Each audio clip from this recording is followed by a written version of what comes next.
Entrevista Central.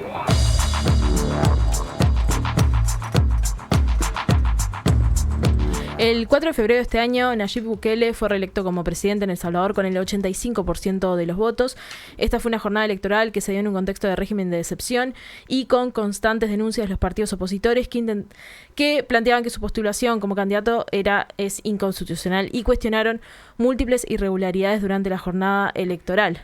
Así que, para hablar sobre esto, invitamos a Gonzalo Montano, sociólogo, activista LGBTIQ+, y secretario de formación en AMATE El Salvador. Gonzalo, ¿cómo estás? Hola, buen día. Muy bien, gusto saludarles desde El Salvador. Muchas gracias por compartir estos minutos en Comunidad Velar. Bueno, primero que nada, ¿cuáles son tus impresiones sobre las elecciones pasadas, en las que salió reelecto Bukele, como decíamos? Sí, justamente, mis impresiones, yo creo que ha sido un proceso en el cual en El Salvador nos ha venido caracterizándose una forma de gobierno autoritario y que las elecciones de hace unos meses pues terminaron de consolidar justamente todo ese proceso de ejercicio autoritario en el poder, donde ya manifestaba en una introducción se cambiaron las reglas del juego electoral, en el cual, pues, en el caso de El Salvador recibió una reestructuración a nivel territorial. Esta reestructuración permitió, por ejemplo, poder reducir el número de escaños a la Asamblea Legislativa o al Parlamento, consolidando de esta manera dentro del Parlamento un partido hegemónico, ¿no? Un partido hegemónico que es el partido del actual presidente. Y que ya decíamos también dentro de la introducción, pues se reeligió a través del cambio, ¿no? del juego electoral, con una resolución de una sala de lo constitucional que su gobierno justamente impuso en los primeros días del mandato de la primera asamblea oficialista. Entonces, sucede todo ese tipo de cambios de escenario político, de cambios en las reglas del juego, y pues en las pasadas elecciones se consolida justamente lo que personalmente yo considero un proceso de dictadura, ¿no? Ya no hay ninguna separación entre los tres poderes del Estado. Todos los poderes están cooptados actualmente por una sola persona. No hay mayor discusión o participación dentro de los espacios políticos por parte de sociedad civil. Y por el contrario, ¿no? Lo que se maneja a nivel discursivo comunicacional es una retórica de posicionar, por ejemplo, a los defensores de derechos humanos, a las organizaciones de sociedad civil, de alguna otra manera como enemigos del pueblo y enemigos del gobierno que el presidente ha impuesto. Bueno, ahora esto que vos hablabas de que ya se vivía como un proceso de dictadura, ¿no? Que ya no hay separación de poderes. Esto también se puede vincular con el hecho de que la Sala de lo Constitucional haya desestimado el pedido de inconstitucionalidad por parte de los opositores a Bukele.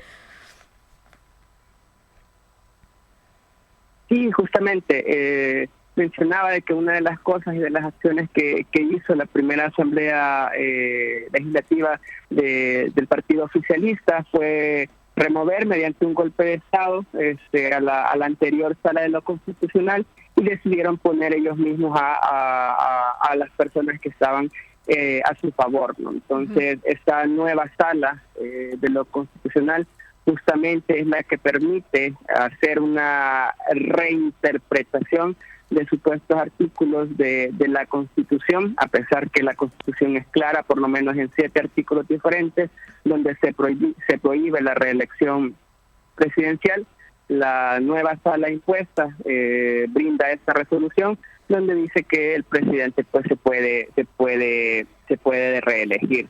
Los partidos opositores, algunos que estaban también en la contienda presidencial, y también en la contienda parlamentaria, pusieron una serie de demandas dentro de la sala constitucional, las cuales ninguna ha sido resuelta. Yo creo que eso también es parte de el poco interés que tienen de poderle dar atención justamente a estas denuncias que se han hecho. Gran parte del discurso construido alrededor de Bukele gira a que en un momento en donde la población estaba preocupada por la seguridad durante su primer mandato, implementó medidas en un intento de reducir los homicidios o los conflictos con las pandillas. ¿Crees que la aprobación que recibe por parte del pueblo salvadoreño y su victoria con un 85% tenga que ver con eso?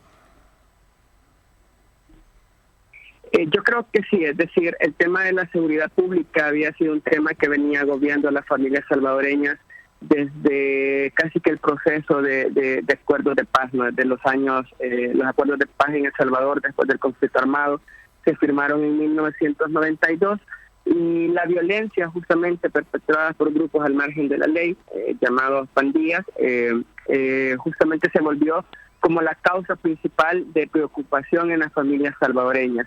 No era mentira que El Salvador era uno de los países más violentos a nivel mundial, con índices de asesinatos muy violentos que destacaban, ¿no?, dentro de la región y dentro del mundo. Con la llegada de Bukele, justamente una de las cosas que hace es instaurar en temas de seguridad un régimen de excepción, un estado de excepción, que este régimen de excepción se da a partir también de dos días violentos acá en el país, donde fueron asesinadas aproximadamente 80 personas, ¿no? Sucede el asesinato de 80 personas y a raíz de ese hecho de violencia, el gobierno decide instaurar un estado de excepción justamente que buscaban, ¿no?, perseguir a esos grupos al margen de la ley.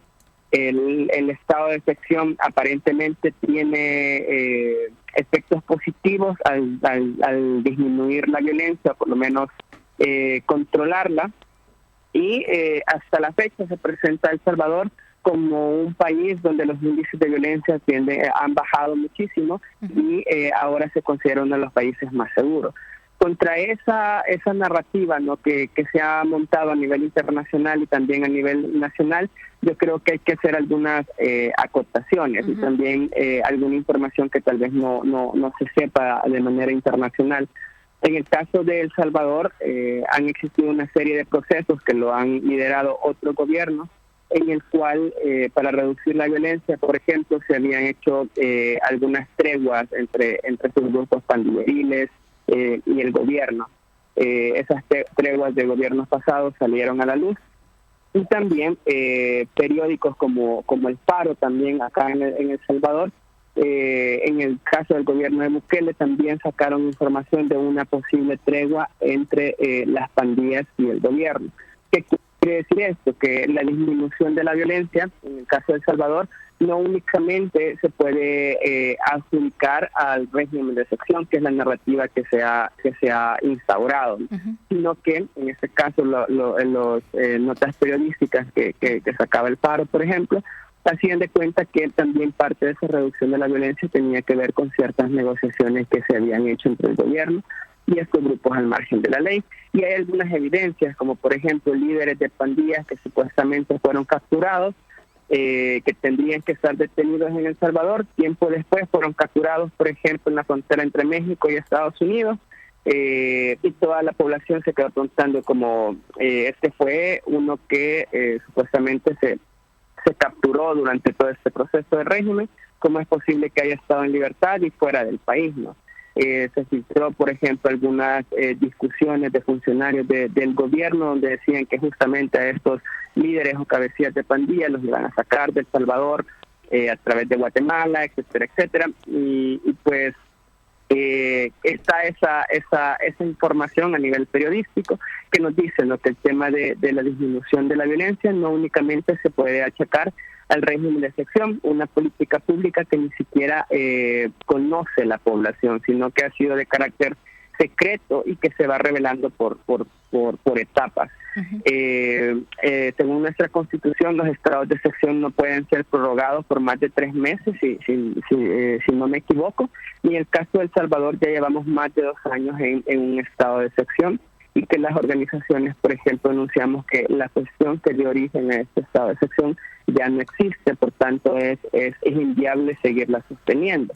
¿Qué es lo que ha pasado? Que también hemos venido documentando una serie de vulneraciones a derechos humanos de miles y miles de personas, ¿no?, que han sido capturadas arbitrariamente sin ningún proceso judicial, que han algunas muerto dentro de las cárceles bajo custodia del Estado, y el Estado pues no se ha hecho responsable tampoco de este tipo de hechos. En el caso de mi trabajo como defensor de derechos humanos de la población LGBTI, hemos logrado documentar al menos 52 vulneraciones de derechos humanos, entre ellas la gran mayoría de detenciones arbitrarias de personas LGBT que han sido detenidas simplemente porque en el caso de El Salvador no existe una ley de identidad para las personas trans, no coincide su identidad con el documento, con el DNI acá, entonces ese ha sido un factor que las ha colocado en riesgo a mujeres y hombres trans, también personas que han tenido antecedentes penales, que ya cumplieron procesos de condena, han sido detenidas nuevamente solo por estos antecedentes penales, y pues nos hemos dado cuenta, ¿no?, que dentro de las prisiones las personas han sufrido violencia física, alguna violencia sexual, no se les ha estado entregando sus medicamentos a quienes tienen enfermedades de base, y ha sido una serie de vulneraciones que hemos venido documentando, y por eso sostenemos, ¿no?, algunas organizaciones que el hecho que dio paso al estado de excepción ya no existe, y que es inviable, y que lo que se está provocando es una vulneración sistemática de los derechos humanos acá en el país. Claro, ahí vos decías de cierta vulneración de derechos en este régimen, ¿no? Y especialmente hacia la comunidad LGBTIQ+. Y sí, justamente en el caso de pues específicamente el estado de excepción, como la detención arbitraria, como el mayor vulneración de derechos humanos.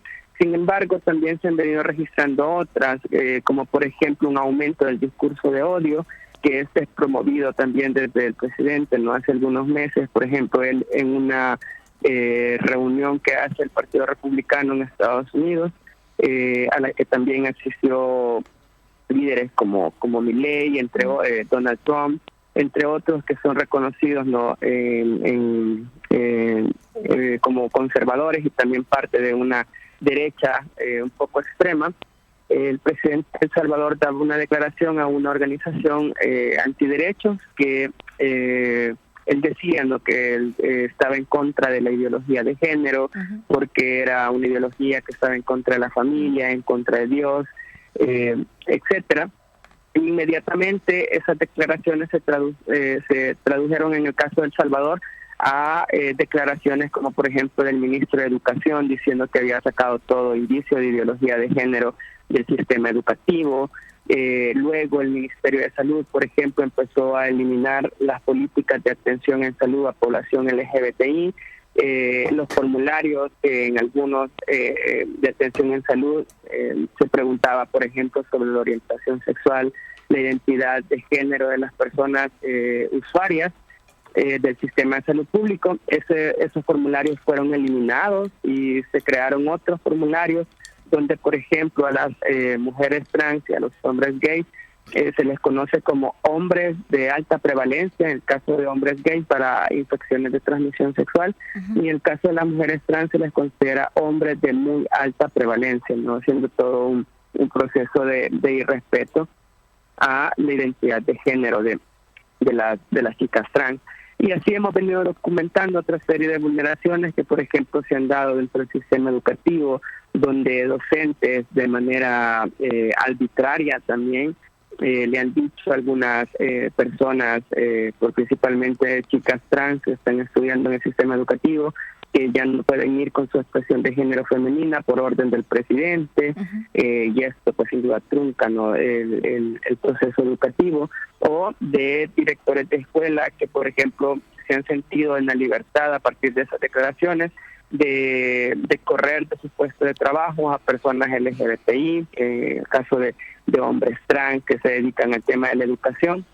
Los directores y directoras de escuela, algunos se han sentido como a partir de ese discurso en la libertad de poderles expulsar de sus puestos de trabajo, ¿no? Y así pues una serie de vulneraciones que se han venido manifestando en el caso de la población LGBTI acá en El Salvador. Gonzalo, quienes suelen tener un papel relevante para denunciar todas estas todas estas situaciones que vos estás comentando, son los medios de comunicación. ¿Cómo ves vos el escenario en cuanto a libertades para informar, opinar, comunicar y que estas situaciones, digamos, trasciendan?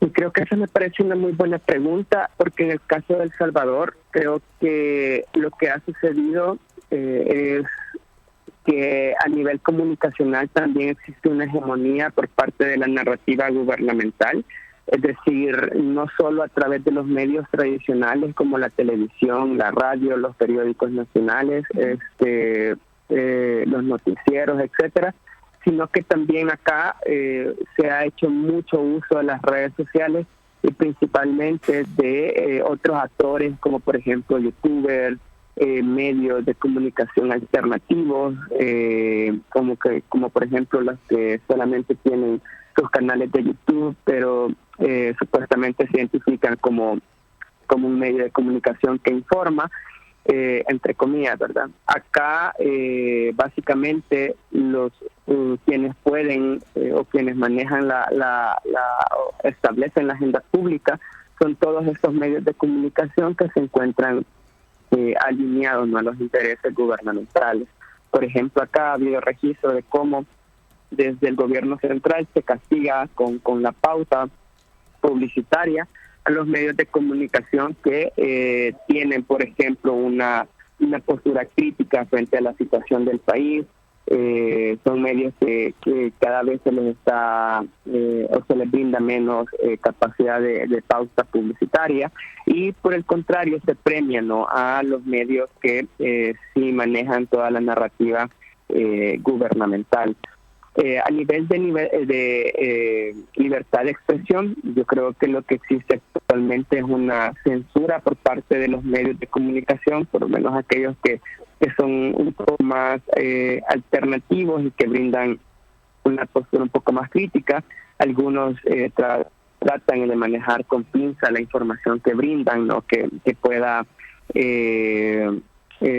como poner en discusión lo que dice el gobierno. Pues algunos denuncian, yo creo que eso no ha hecho falta, pero sin embargo a esa denuncia lo que le sigue es, por ejemplo, acoso por parte del gobierno, algún tipo de persecución también utilizando la Policía Nacional Civil, de manera sutil, claro, no se hace de manera directa, o el acoso mediante redes sociales que también sufren algunos periodistas, principalmente mujeres, que yo creo que es otro hecho que caracteriza a este gobierno, que es un gobierno con un alto nivel de machismo y misoginia, que se ensaña con las mujeres, y en este caso pues con las mujeres periodistas que también sacan este tipo de notas o reportajes. La población, por ejemplo, en las últimas encuestas de investigaciones que saca, por ejemplo, la Universidad Centroamericana acá u otra universidad, donde se pregunta por la libertad de expresión, la gente reconoce que cada vez tiene más miedo de poder dar su opinión abiertamente, ¿no?, de manera pública. Entonces, y este miedo es a partir de que existe este régimen de sección donde de manera arbitraria llegan a atraer a las personas que han tenido una opinión crítica frente a las posturas del gobierno. Entonces creo que El Salvador ha retrocedido bastante en materia de libertad de expresión, y también ha aumentado la persecución y la violencia que sufren periodistas y los medios de comunicación alternativos. Gonzalo Montano, sociólogo, activista LGBTIQ+, y secretario de formación en Amate El Salvador, muchas gracias por estar en Comunidad Odelar. Muchísimas gracias a ustedes por la invitación. Un gusto compartirles también un poco acerca de la realidad salvadoreña, ¿no?, que no siempre es lo que se dice a nivel internacional. Creo que siempre es importante escuchar otras versiones. Así que muchísimas gracias por la invitación y con todo gusto estamos para apoyar. Ya volvemos con Comunidad Odelar.